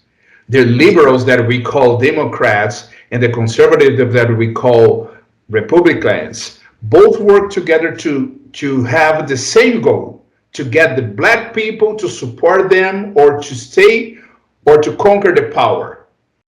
But in our opinion, in your opinion, in nowadays, the population, this is clear for the majority or not? So first off, I don't think that white people are as obsessed with black people as we are with them. I feel like we talk a whole lot more about them than they do us. I think white people are obsessed with power in general, and it doesn't matter what your skin color is. They'll kill their own kind. You know, they'll go overseas and kill everything black and brown moving. They'll go hop another country. I mean, the Revolutionary War was between the United States and Britain, you know, Europe. You know what I'm saying? So to me, they don't care about our color as much as they care about how much we can benefit them. And we could be black, Asian, white, any other color. If you can benefit those in power, they will exploit you to the fullest.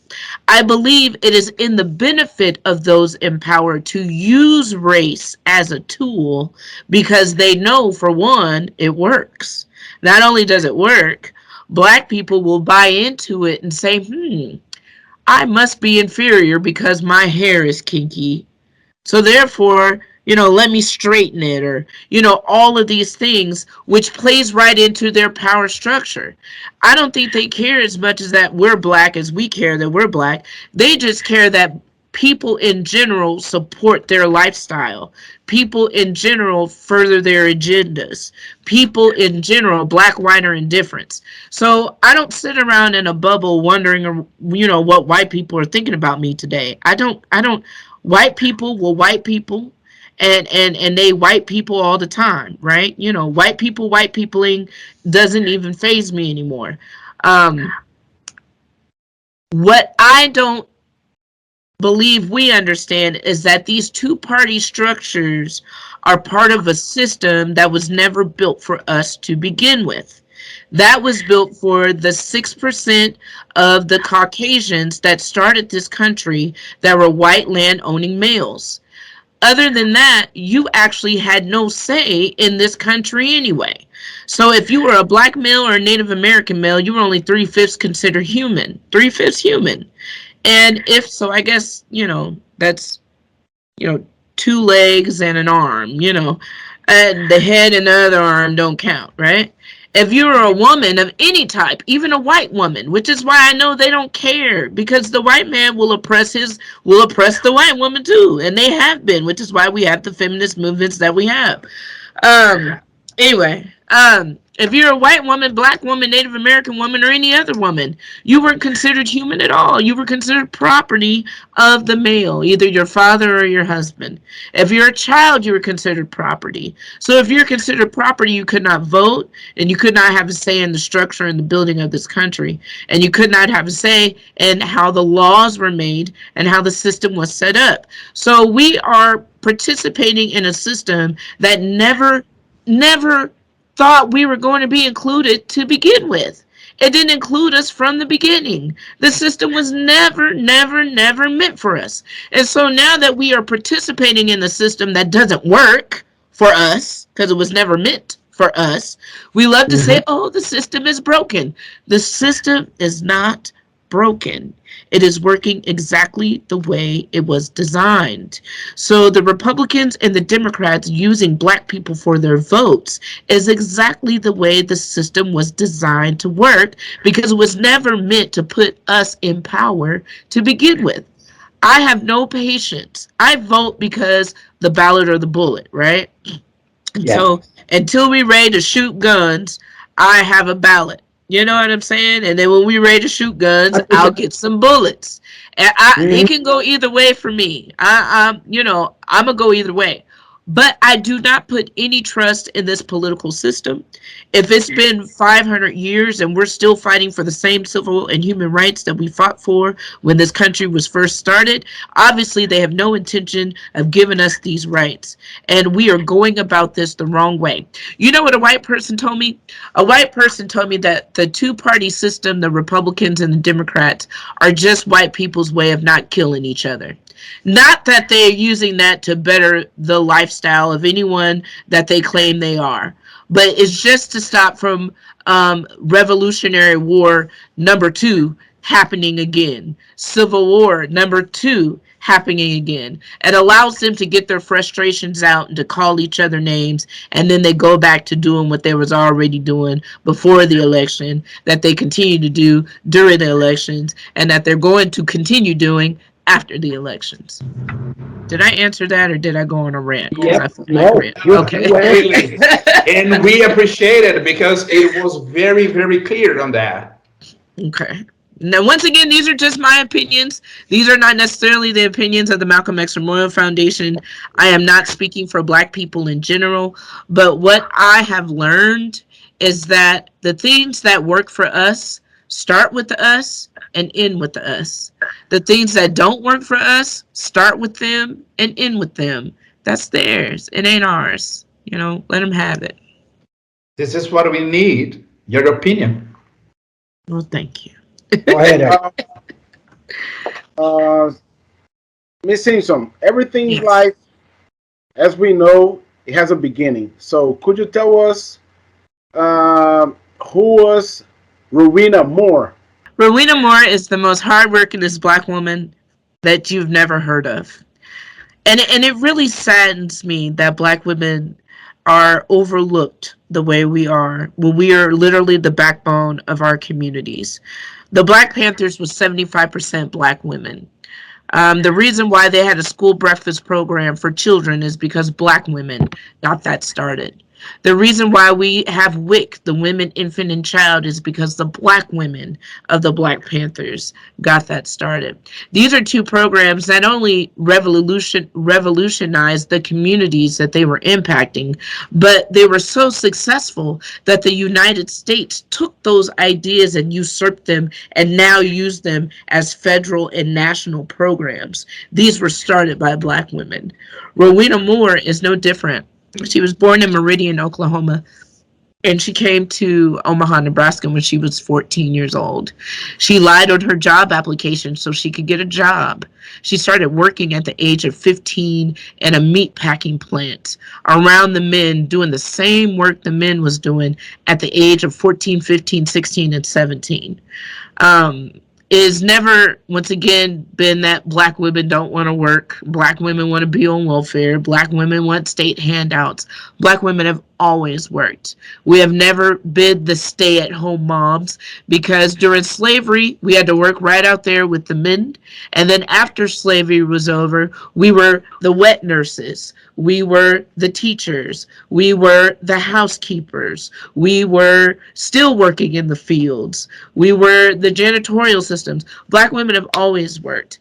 Rowena Moore was a hard worker from the beginning. She got her activism start early. By the age of 17, when she actually organized a labor union strike of 400 women at the meatpacking plant that she worked at. Women there were not getting paid the same amount as the men, and they were doing equal work. Once again, these are the same messages and same civil rights and human rights that we've had to fight from the beginning, strictly because the Constitution made it this way. It is because of the Constitution women don't have rights. It's because of the Constitution Black people are fighting for rights. If those rights would have been written into the Constitution in the beginning of the founding of this country, we would not be fighting these same fights for 400 or 500 years. The only reason why we're fighting them is because it is written to be discriminatory in the foundation of the founding of this country. Back to Rowena. So Rowena did a labor union strike of over 700 women where she demanded equal work for equal pay, and she won. And from there on, she just took off. Rowena was the first Black woman to run for city council here in Omaha, Nebraska. They refused to elect a Black woman, so therefore she got a committee together to get a Black man elected. Look at that. She got Spencer Danner elected to city council, the first Black man. She is one of the reasons why we have some of the one-way streets we have in downtown Omaha. She literally changed the map of our streets because a lot of those two-way streets were in communal neighborhoods where Black children were playing, and it was dangerous. So she petitioned the city council to get one-way streets down there. She literally sat on over 46 boards. She was a dynamic force in the Democratic political party here. She set up groups that helped Black women get jobs during World War II. She was actually fired from her packing house job that she had for over 25 years because she was advocating for more inclusionary practices in hiring Black people and women. This was her life. She got married, had a son, ended up getting a divorce. That didn't stop her. She founded the Malcom X Memorial Foundation. When she learned that Malcolm X was actually born in the house that her father had purchased in the 1920s.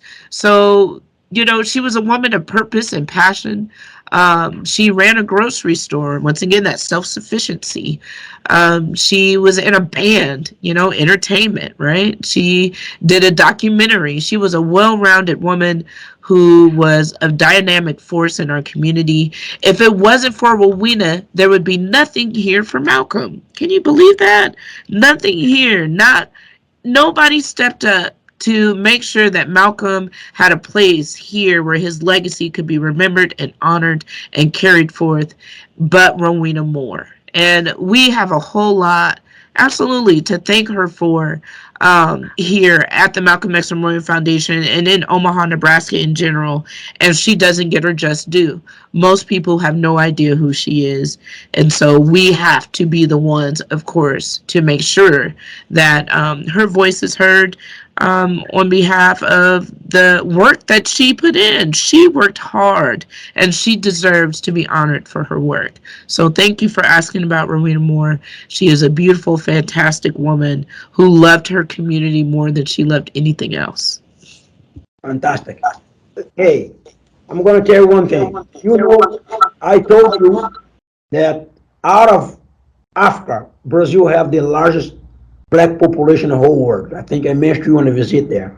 If you know, the last census of 2019, 42.7% of Brazilians declare themselves whites, 46.8% as brown, 9.4%, I believe, as Black, and 1.1% as yellow, indigenous. So Brazil, you have a kind of a problem. Like you said, there's a lot of Black people there are kind of like, they have that kind of fair-skinned skin.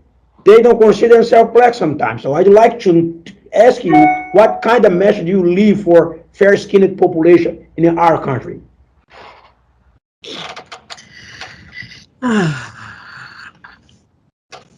So, once again, Black is a color, right? Black is a color. And we're not actually Black, are we? You know, we're brown. We're all beautiful shades of brown.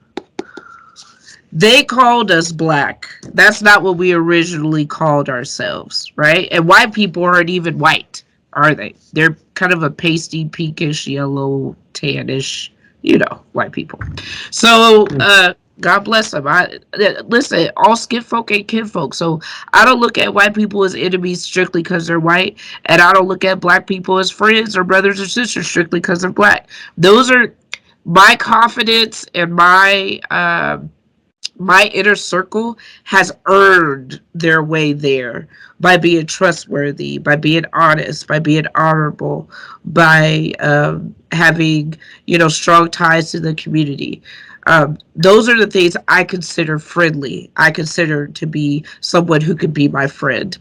As a person who is of dark skin, okay, as a person who has had to come to terms and grips with who taught me how to hate myself, you know, I realized that your skin is only the outside exterior of who you are. And if you don't like your skin, you're not going to like anything else about you.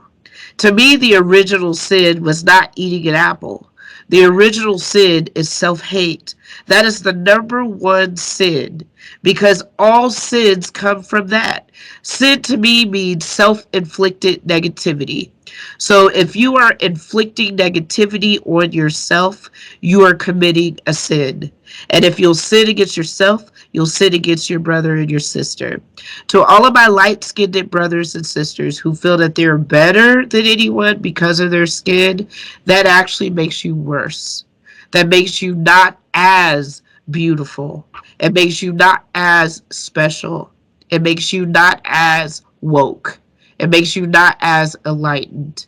If you can't look past your skin, and if you can't look past another person's skin, as Martin Luther King said, to see the inside of a person, to see the content and the character of a person, your skin, whether it's light skin or dark skin, means nothing. Your soul isn't the right color. Do you understand what I'm saying? So I'm over trying to categorize myself as a skin color. I will call myself black if my fellow brothers and sisters all want to stand together and say we're black, just because we can determine who we are. And I can determine what I call myself. Because if you notice, almost every 20 to 30 years, they change what they call us. It's been nigger, and it's been colored. You know what I'm saying? It's been black. It's been Negro. All of these different things that we have allowed people to label us. You have the right to call yourself whatever you want to be. If they want to consider themselves white, so be it. But let me tell you something else. That's not going to save you in the end. Malcolm X wasn't that dark. Malcolm X was a light-skinned brother, and they shot him up just like they shot dark-skinned Martin Luther King. And on top of that, once again, your skin is not an indicator of what your soul is like. I don't care if you're light-skinned or dark-skinned. You are going to be treated by the content of your character at the end of the day. That is what you're going to be judged on.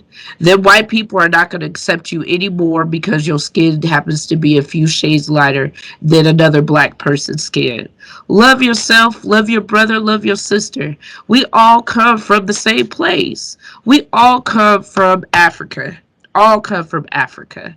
And everything dark is what grows things. Think of dirt and soil, right? Do you want your soil to be white? You want your soil to be kind of copper, sand colored? You want the darkest melanated soil you can have, because that is what grows things. That is what produces things. Our light-skinned brothers and sisters are misled and bamboozled and hoodwinked, as Malcolm X would say, if they feel like their light skin makes them better than their dark-skinned brothers and sisters. And we are going through a planetary shift. These are flipping one way to the other way. Women are becoming more in power. Black people, dark-skinned people are running things. You don't want to find yourself on the wrong end of this side of history because you have self-hate. We're all here to be part of a beautiful tapestry. It's so sad because you don't see the red roses, looking at the yellow roses like I'm better than you. We are all beautiful flowers of the planet.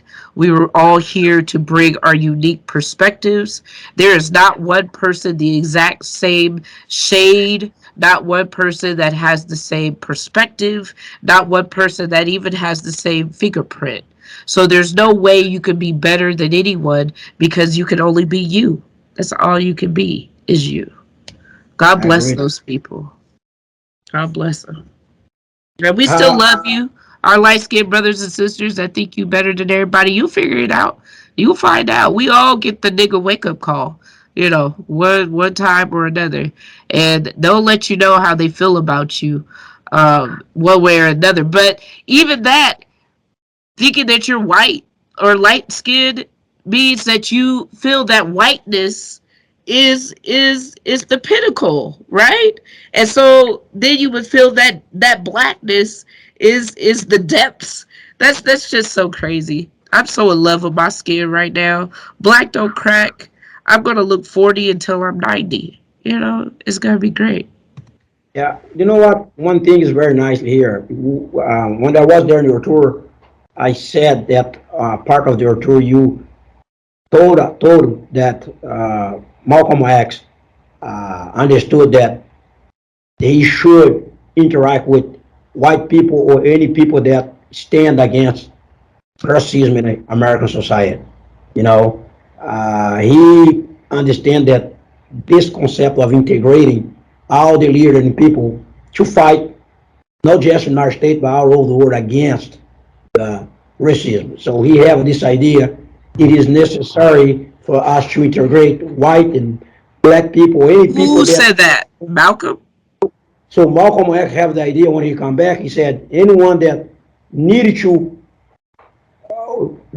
stand against racism, it was important to us to try to interact as a black people or white people that is against racism, is in favor of. So he understand the concept like we needed to interact with other people. My question for you is, Okay, well, hold on. Just to be clear, Malcolm, when he got back from his trip to Mecca, especially when he was starting the OAAU, right, the Organization of Afro-American Unity, he was very clear that white people could not join us, but they could assist and help us as we help ourselves. So, no, he was not anti-white, but he was not, he was not the, let the white people come run the organization, which is why he was so against the NAACP, because that was literally started by a non-melanated being. So, yes, Malcolm definitely was more understanding and receptive to Caucasian and Eurasians and Europeans standing alongside with us as we fought ourselves for our own freedom. Okay, good deal. So what's your question?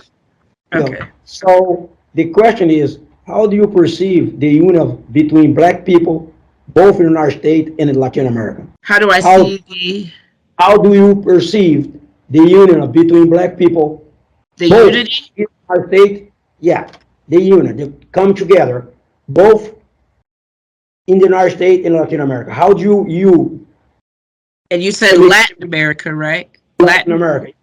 Yeah, you gentlemen would be more equipped to answer that than I would, because I've never been outside of the United States.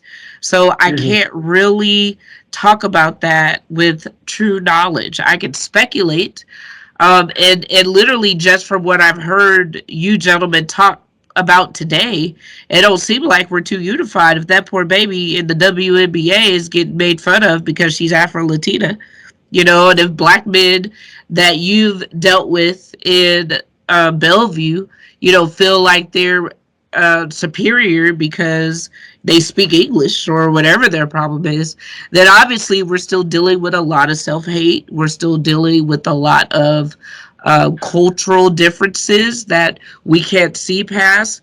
And then, nationalism is almost just as, not black nationalism, but, let me not be hypocritical. Nationalism in itself can be just as influencing as a racial mind frame. So if I have proud to be an American, you know what I'm saying, regardless of what color I am, then somebody from outside of America is going to seem not as important to me as an American, because I'm using America as my standard, right? And not global humanity as my standard. A lot of that comes from having tunnel vision and have lack of experience, education, and travel. Like I said, I've never been out of the United States, but I've been blessed to have a pretty open mind, so that I love welcoming different religions, cultures, information, and education. I love that. To me, it grows me as a person. A lot of people don't want to hear anything outside of their own ideology. A lot of people don't want to research anything outside of their own stances, and they're not really open to learning about the cultures and the habits of other people because they feel that theirs is superior. Once again, it goes back to that. So, unfortunately, until we get over our superiority complexes, my religion is superior, my block is superior, my skin color is superior, my school is superior. I think that's a curse of the United States, but it's not just the United States. You can find that kind of thinking all over the world. But um, we have this superiority complex where we have to feel like we're part of something that makes us feel better than the next person, whether it's the country you live in or the clothes you wear or the man or the woman you're dating. I'm better than them because I'm skinny and she's fat, and I'm better than them because she's had sex with 3 people and I've only had sex with 1. All of that stuff is an ego superiority complex that makes us feel useful and worthy and like we're validated. So if we are having a conflict between my Afro-American brothers and sisters here in America and the ones in Latin countries or African countries or Eurasian countries or anywhere else, it's because of ignorance and ego. And we got to get rid of it so that we can see ourselves as one unit that moves forward like a beehive. The bees have a hierarchy, but they understand exactly what they are supposed to be doing in that hierarchy, and they move together for the health and the wealth of the beehive itself. We are like rabid wolves at times, coming at each other's throats on concepts we don't even understand. You're making fun of other people and their culture. You don't even know what you're talking about. It's ignorance and ego. That's how I see that.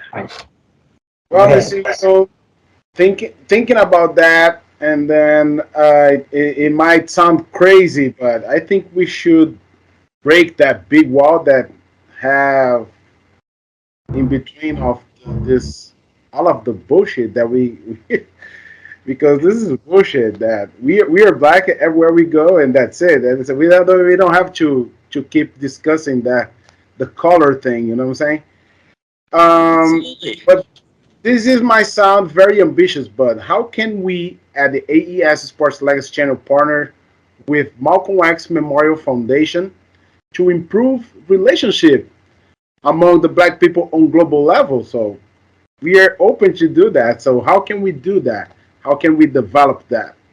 Well, I think this is actually a great start. This is a fantastic start. Thank you once again for allowing me to be here. I'm going to do a shameless plug for the Malcom X Memorial Foundation. This is our, there we go. This is our brochure. It kind of shows our community garden. Can you see? Uh-oh, did I do it wrong? There we go. Yeah. Shows our community garden. There on the back. Shows a picture of our founder, Rowena Moore, there on the front. And I actually have that picture here. This is another picture of Rowena Moore with Betty Shabazz, Malcolm's wife, here in his late wife, may she rest in peace, here in Omaha, Nebraska. Definitely, this was a really great start. The Malcom X Memorial Foundation right now is going through a period of board restructuring. We just hired a new executive director. Once again, I just got hired as a full-time employee. This is actually the first time that we've been able to do that in quite some time. So we are about making sure our foundation is solid. And so right now we're kind of working out some kinks and getting the politics all together of our organization, and then we'll be able to definitely partner with more other organizations and branch out more. But we can't move forward until we have our square solid, right? So that's what we're doing right now, which is why I'm here representing myself. and not the foundation itself, because we need to make sure we have our ducks in a row, our protocol, particularly if we're going to be representing Malcom X on a global scale, which is what we look to do. We have to be sure we are aligned with his children, his daughters, make sure our messages are approved by them, because we want to go and do things decent and in order, right? And so,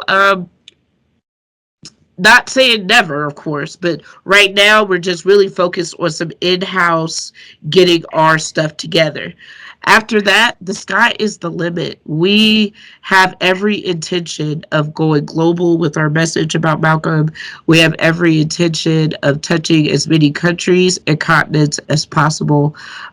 We have every intention of spreading Malcolm's message, and particularly reintroducing Malcolm X to the global community, without all of the propaganda that has been attached to his name and his legacy. So we appreciate you being here. Definitely appreciate the work you're doing. Definitely appreciate the fact that you support Black people across the globe, because this is right here an international connection, right? And so just keep up the good work, and when we're ready, we'll definitely be connecting with you and other like-minded organizations to continue the work that Malcolm X has, I believe, charged us with his life and his death to do. Well, unfortunately, our great conversation has reached to the end. But yes, I know that you were tired and you had a long day. Had a rough day. Could you leave your final thoughts to us, and especially to our audience? My final thoughts are that we are the standard for ourselves. We don't need to look to anyone else as a standard. The standard should be you. You know how you want to be treated. You know how you want your children treated. You know how you want your family to be treated. That is the standard that you treat others. And I think Malcolm was very clear on those type of standards. And if we are treating our brother and sister the way that we want to be treated, then we will have a community of people that love each other. But that demands that you know what loving yourself looks like. That demands that you know what loving your skin looks like. That demands that you know what loving your flaws and your strengths look like. I really feel that this battle that we're fighting starts with self first. And every soldier that can heal from the inside out is then worthy of battle.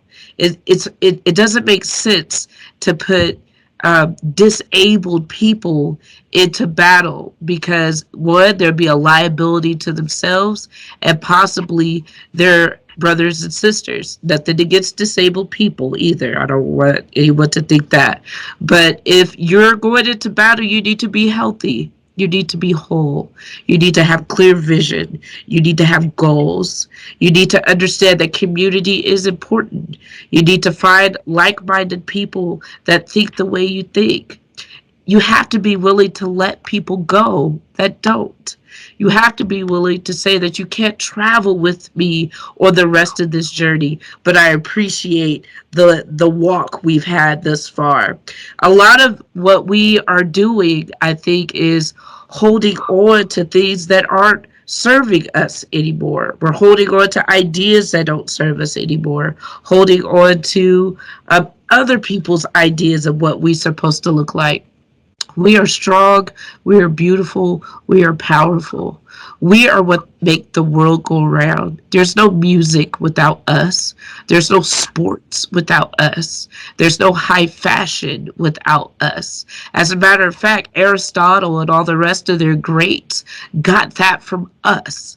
So once we understand our power, once we understand that we are everything that the world has been waiting on, and that all we need to do is step into our power, step into love, step into community, we won't even have to talk about white people no more. They'll be irrelevant. We'll be able to be so cohesive as such a cohesive unit, like a swarm of bees. We won't be able to be attacked. And so that's kind of the message I have for everybody is stop looking at everyone else and blaming everyone else and worried about what everyone else is doing. Really take some time to focus on loving yourself, loving your family, doing for self, doing for family, educate yourself and educate your family. And I swear, as you walk this road of self-love, self-empowerment, self-education, self-knowledge, and self-worth, you'll find other people will come along with you that are walking that road too. And that's how you build a tribe of happy, healed, and healthy people that want to move things forward. So I just encourage everyone to look at the mirror today and tell yourself you love yourself, and don't allow anyone to tell you anything different. That's all I have. Thank you. Thank you. Thank you so much. Thank you. We all appreciate it. Thank you.